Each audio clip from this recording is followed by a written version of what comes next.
to go. To take off his glasses, is it? Yeah, good. Ready? Let me do a sound check. No, I didn't want to, but I will.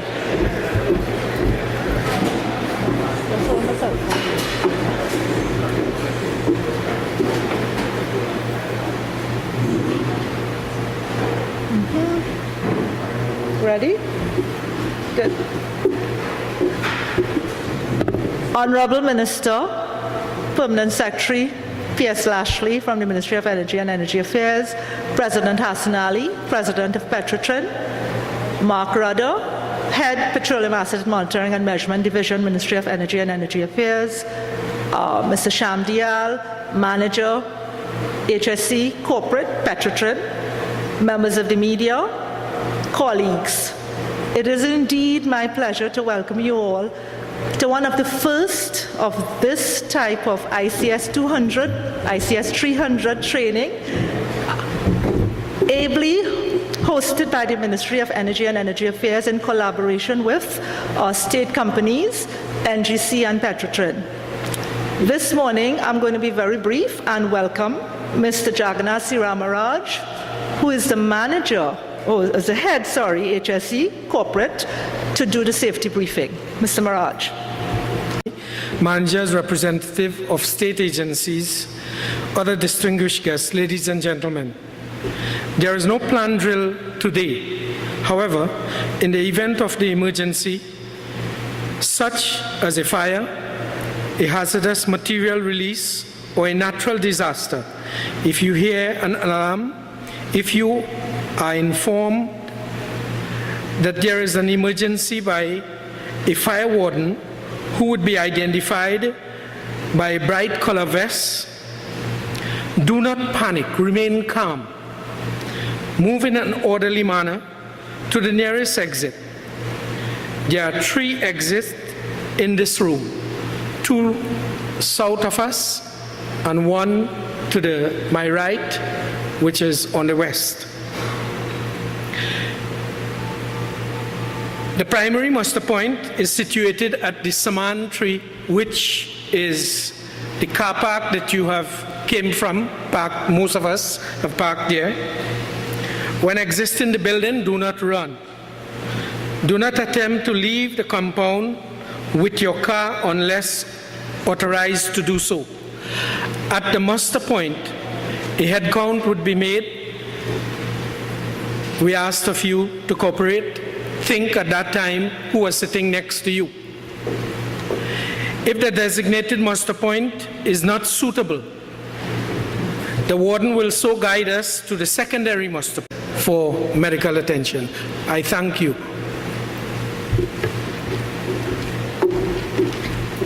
Thank you, Mr. Maraj. Now I'll have you all listen to PS, who has a very, very busy schedule, but he really gave us some of his precious time today. And let's welcome Mr. Selwyn Lashley, who will give us some brief remarks. Thank you, Chanjani, and good morning to everyone. Senator Kevin Ramnarayan, a Minister of Energy and Energy Affairs, Mr. Khalid Hassan Ali, President of Petrotrin, all other protocols honored and observed. It's a pleasure for me to come down to open today's proceedings because for me it represents what is an ongoing collaboration between stakeholders in the energy sector. Petrotrin responded almost immediately to a request for assistance and support to host this program, not because they are often in the media with respect to incidents, but certainly because a program like this, we believe, will be down to the benefit of all stakeholders, the industry and the public at large. So it's about cooperation and collaboration. And the program today, we hope, is going to result in increasing the level of understanding, awareness, and we hope that the professionals that we have here today and through the rest of this week will understand and embrace the concepts of incident command and the incident command system. Because at the end of the day, when and if an incident occurs, the real benefits are going to be self-evident in the way we conduct ourselves, in the way we respond, in the way we react and create a response that can result in mitigating any sort of undue and negative impacts of any sort of incident. So I want to encourage all of you to participate actively. Certainly, my experience has been when we have programs like these, the auxiliary value is, of course, the networking that can take place and, in fact, the linkages that we can establish so that when and if we have to interact, it'll be almost second nature in order for us to get involved with the fellow professionals who can lend assistance and offer any sort of advice in situations that may arise. So I want to encourage all of you to actively participate. Certainly, I see this as just one of a number of collaborative efforts in the future with all stakeholders, and this sort of forum and this sort of format is what I would certainly want to encourage, and I wish you fruitful participation and deliberation in today's proceedings. Thank you.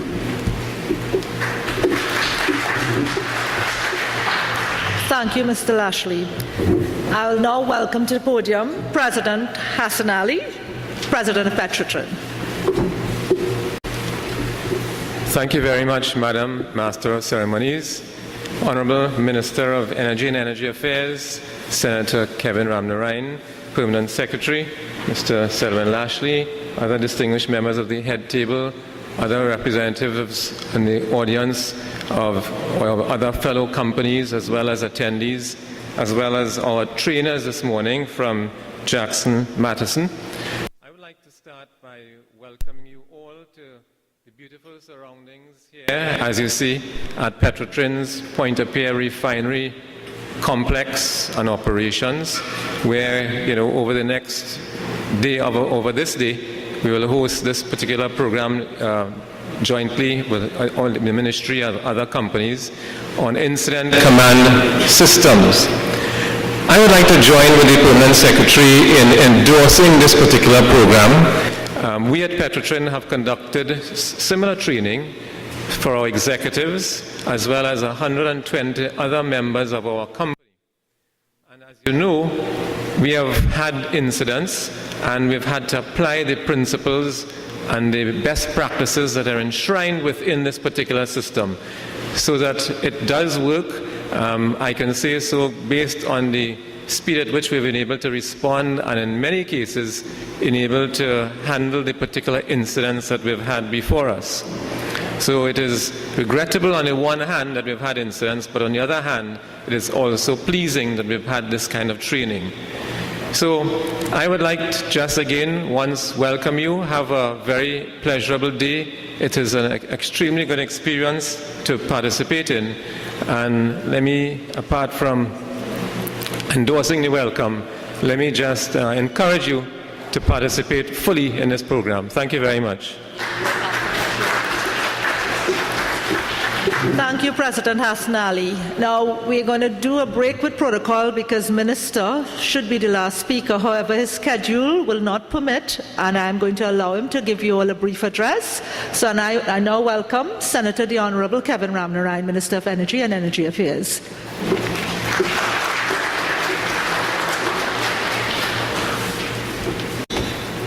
Thank you very much, Chandrani.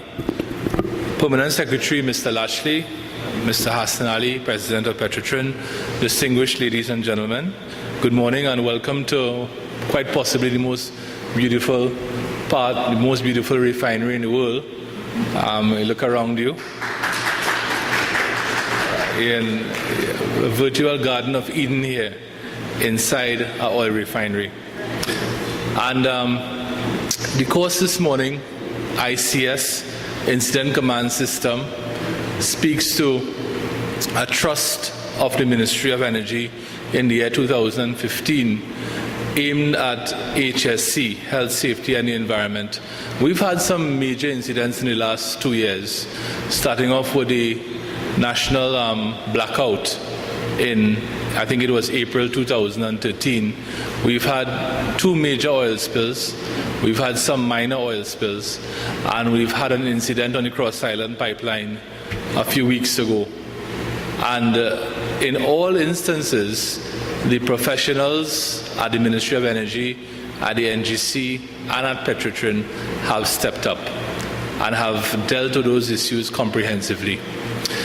What we were doing here this morning is formalizing a system, the incident command system, that will be a common system throughout the industry, and as one person put it this morning, a common language throughout the industry.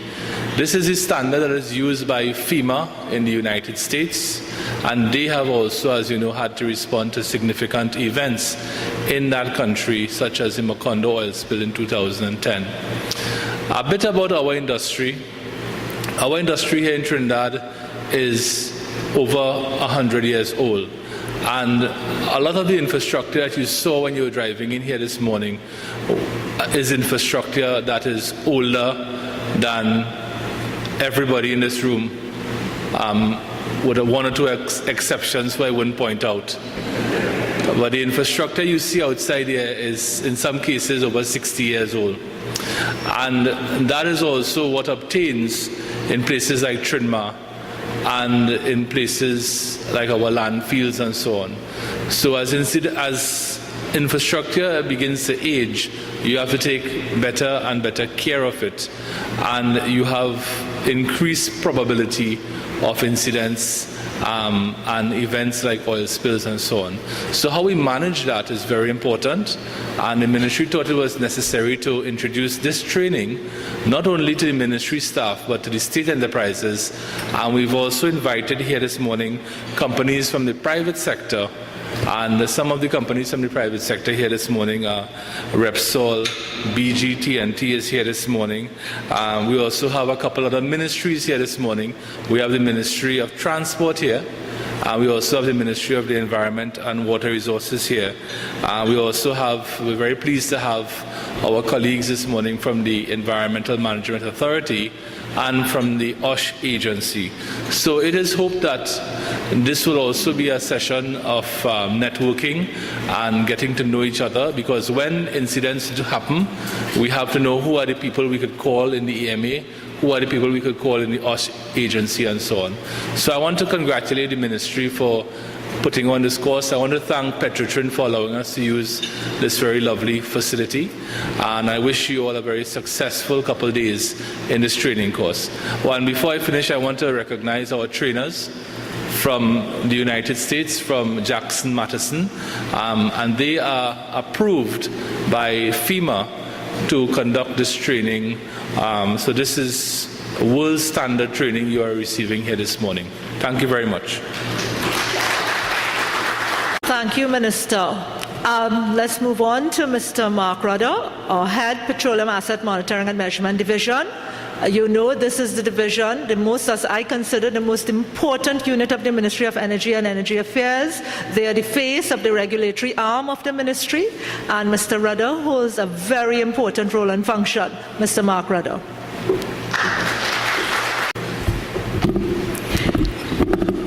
Good morning, everyone.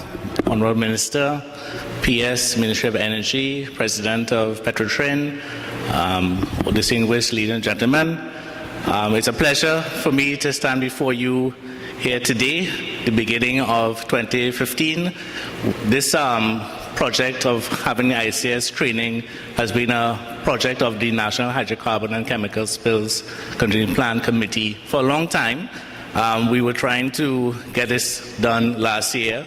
There was a promise that this training could be done free of charge, free to the Ministry of Energy. However, that was not to be in the planning, and we realized we need to kickstart this thing as soon as possible, and hence this is why you are here on the benefits of the Ministry of Energy Affairs, with the assumption, I'm making the assumption that this will also trickle down to future training by other agencies and with future invitations of like-minded and other agencies that are represented here.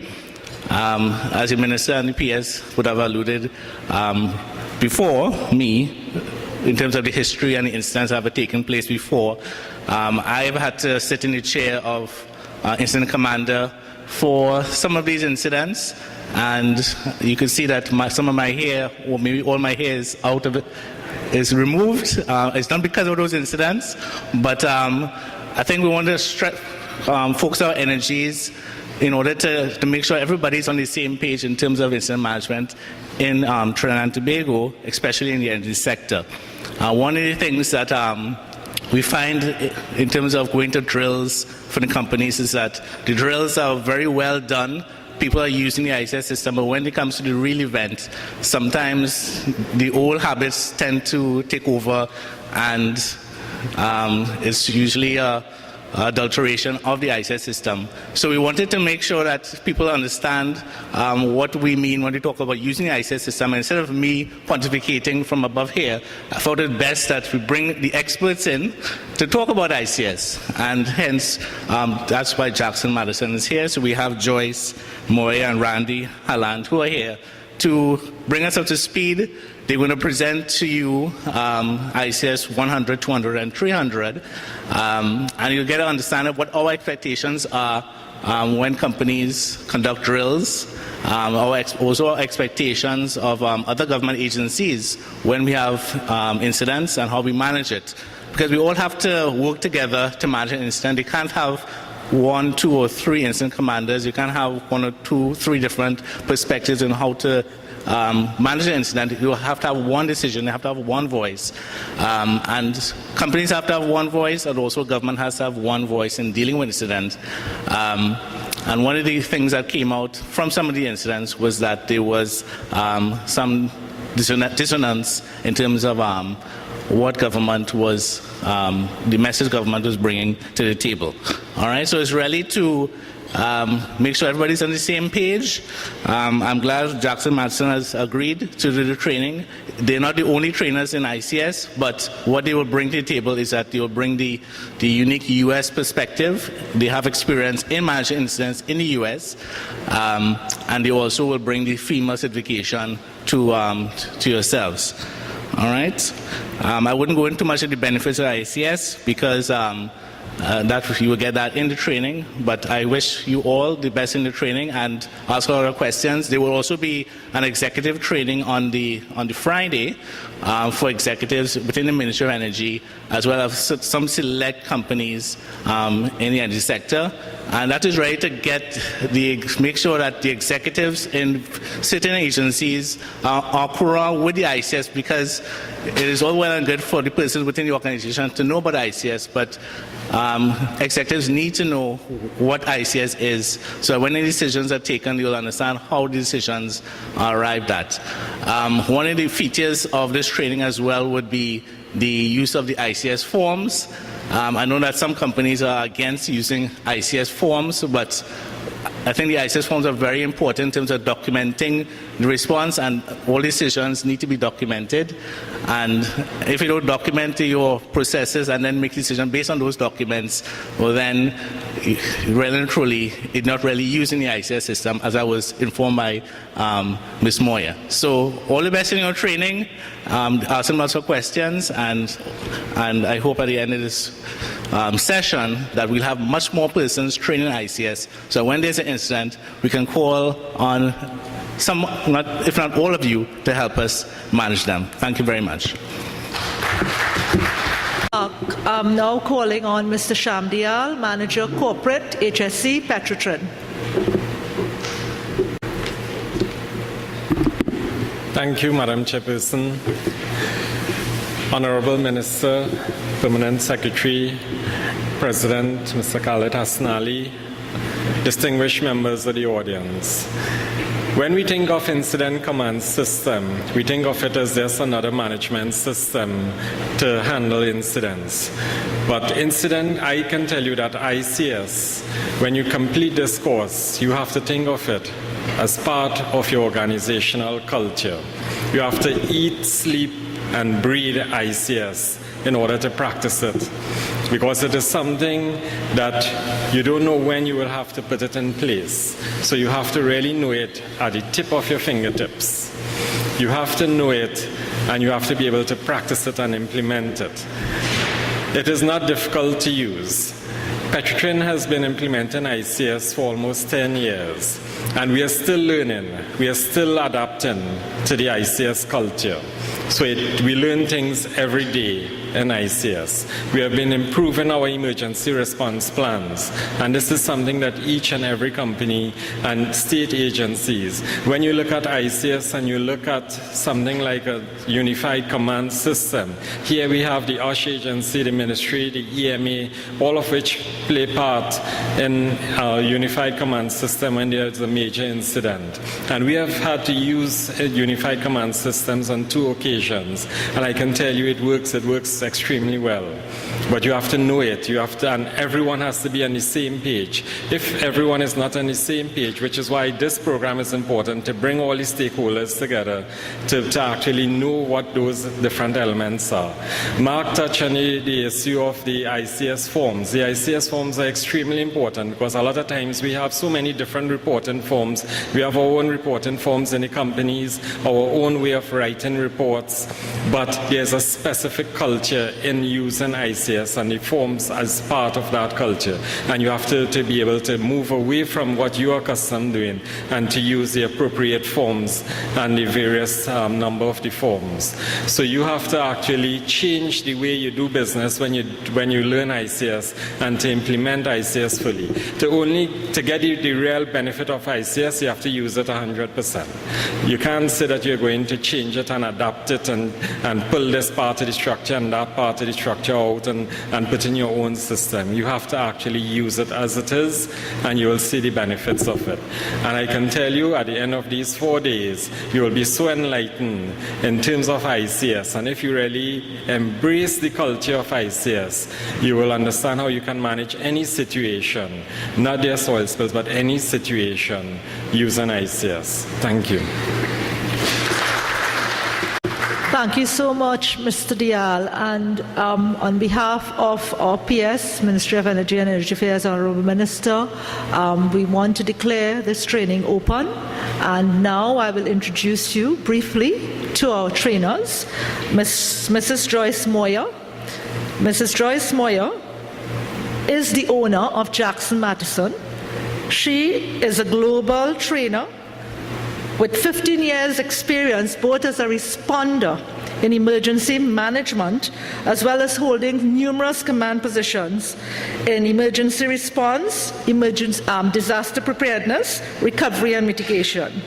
She has responded to events such as 9/11, Hurricane Katrina, Hurricane Sandy, the major earthquake in Haiti, and has been planning teams for the last 12 years.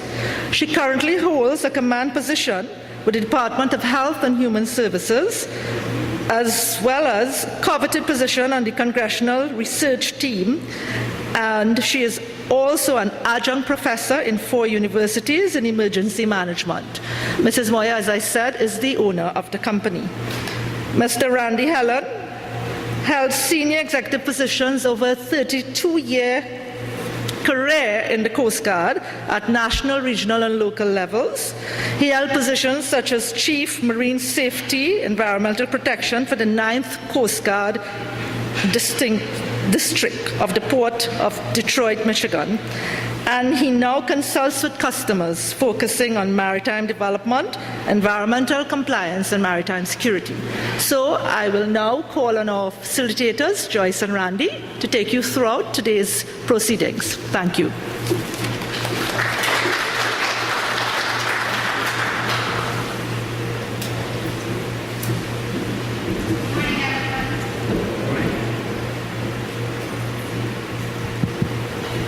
Good morning. There we are. Well, I promise you that I'm sure when you woke up this morning, you weren't as excited to be coming to this training as I was to be hosting this training. But I promise I will get you all through it. And at the end of it, hopefully you will be as passionate about it as I am and able to implement it. Welcome to the Staff Club. As you can see, you are in very beautiful surroundings. We just completed the introduction, the beginning there of a course that is being put on by the Ministry of Energy to introduce an incident command system to the energy sector that will be a uniform reporting system in the event of incidents such as oil spills or any major accidents and so on that may occur, so that we will be more efficient in how we manage emergencies and incidents and so on. The course is being attended by state enterprises, ministries, the private sector and so on, and we see it as part of a trust of the ministry in 2015, in addition to our national facilities audit of the energy sector, to strengthen the overall HSC side, health, safety and environment side of the business. Well, it's an international standard, and it's a standard we want to have introduced in Trinidad and Tobago for better management of incidents and accidents and so on.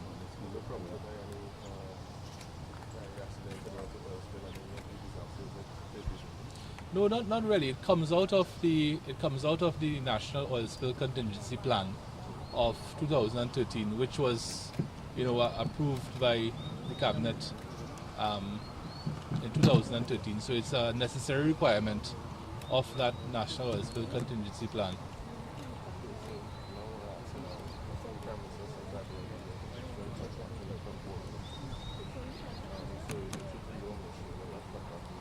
Well, we haven't. We are going to sit, as of this morning, with the accountants in the ministry and the heads of department and look at where we could make adjustments in our allocation. The Ministry of Energy, its allocation is small. The Ministry of Energy is actually one of the smaller ministries in terms of people. We have about a staff of 400 people compared to larger ministries that have a lot more people. The major item that we have, if you look at our monies allocated to the ministry, the major item allocated to us is monies to meet the shortfall, they call the shortfall in subsidy. And that's about $6 billion. We have other minor things like our day-to-day running of the ministry, and the ministry's daily operations are met by the administrative fees from production sharing contracts, which is a significant amount of money at this point in time, given the amount we have signed in the last 3 years. We also, if we exhaust that, we also go to what they call the petroleum impost, which is a mechanism where the oil companies pay for the day-to-day operations of the ministry. Where we see a significant savings in 2015 is that with the oil prices coming down, what they call the ex-refinery price, and we are actually in the refinery this morning, the ex-refinery price will come down, and as a consequence there is going to be a reduction in the subsidy on fuel in Trinidad and Tobago. We have looked at different scenarios. That number may move. The Prime Minister in a speech last week said it would be approximately a $1.4 billion saving on subsidy, which is one of the moving parts in the overall adjustments that are being made to revenue and expenditure.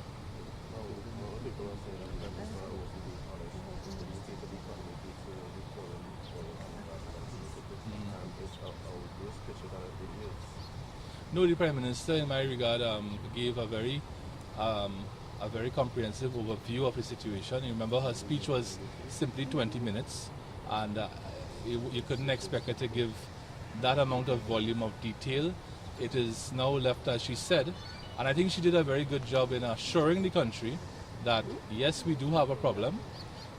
It is a challenge. It is a significant challenge, but we have a plan. We have a strategy to navigate the country through this period in time. And she did say over the weekend that the individual ministers will give an idea of what will be cut in their respective ministries. So I think she did a good job of putting the nation at ease with regard to the fact that the government will not be cutting anything that will impact on the life and the quality of life of citizens of Trinidad and Tobago. As we speak, the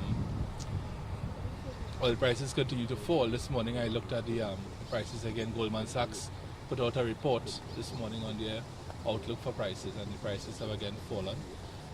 But as the Prime Minister said when she spoke, other opinions on the oil price from Standard & Poor's, from the US Department of Energy, is that this current situation that we're in right now is a reaction of the market to what is happening with the Saudis and the shale oil producers in the US. And the price has fallen in the past. The price fell in 2008. It fell significantly in 2008, and the price has recovered.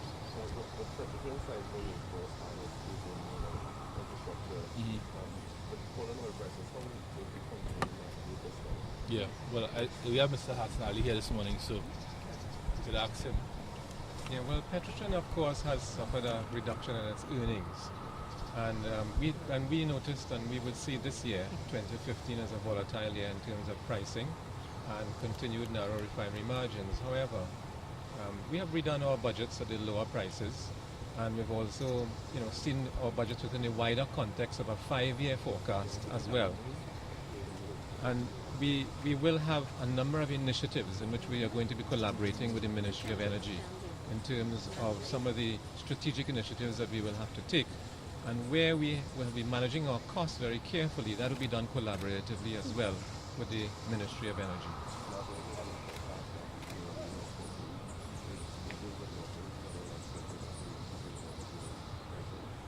Yes, we did make an accounting loss last year, and we expect to do that again this year. However, in these kind of circumstances, as you know, we're in a down cycle. And in these down cycles, we still have to prepare for when prices will rise. We're experiencing about a 40 to 50% loss in gross revenue. But like I said, we manage our cash flows very carefully at these times. At these times, we focus more on cash management rather than accounting profits. Because, as I said, we will continue to maybe a reduced extent our drilling programs or developmental programs, because we have an asset that we have to replace. We have just come out of acquisition of seismic at the marine acreages in Trinidad.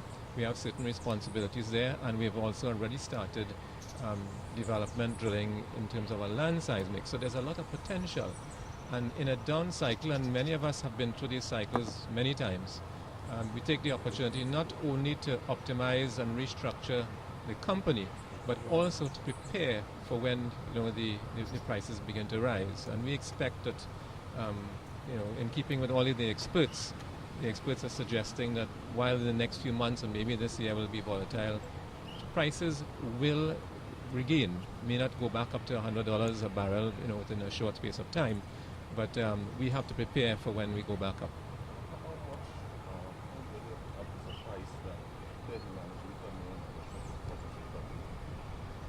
Well, if we think of that in terms of our lifting costs, in other words, the cost that money is required to take a barrel of oil out of the ground, we can manage at the current rates, the current pricing scenario. We can manage on a cash basis, not forever, but we can manage for a period of time.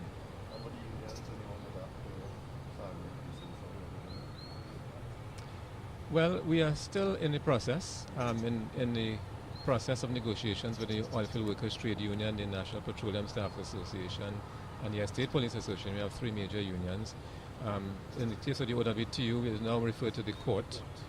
Yeah, and therefore that was a matter for the court at this stage.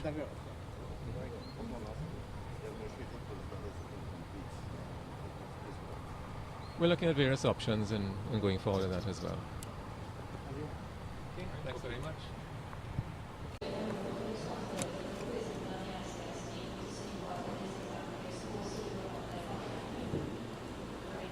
Absolutely. So, by a show of hands, does everyone in here know if you were called to a response, what role you would play? You don't. Does anyone in here?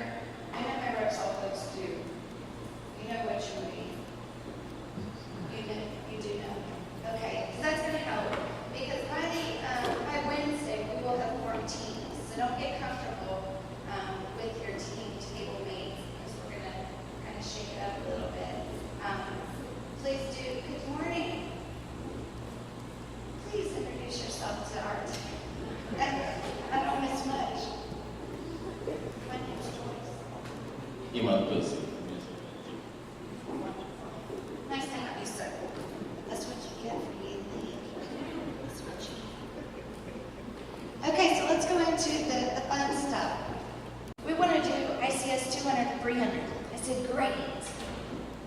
who's had 100? And they said, nobody. And so I'm just going to throw that in because we kind of need to put the horse before the carriage, right? So I'm going to expose you to ICS 100. This is not the entire whole course, but it's enough for you to consume to where you're not going to be totally lost when we start 200. Deal? Yes? Okay. Again, these are not in your handbooks. Your handbooks are for references. So let's look up what here is up here. This is staff functions, general staff, unified command, and then we're going to generally talk about how we bring it all together. Because this isn't just Trinidad, this is global. Joyce, come to Germany, come to Dominican Republic, come to Bahamas, Jamaica. I always say yes, always. And then I get there and they say, we don't need ICS. We don't use that. We don't need that. We've been doing it fine the way we have. We've never needed this. This doesn't apply to us. Well, as my esteemed gentleman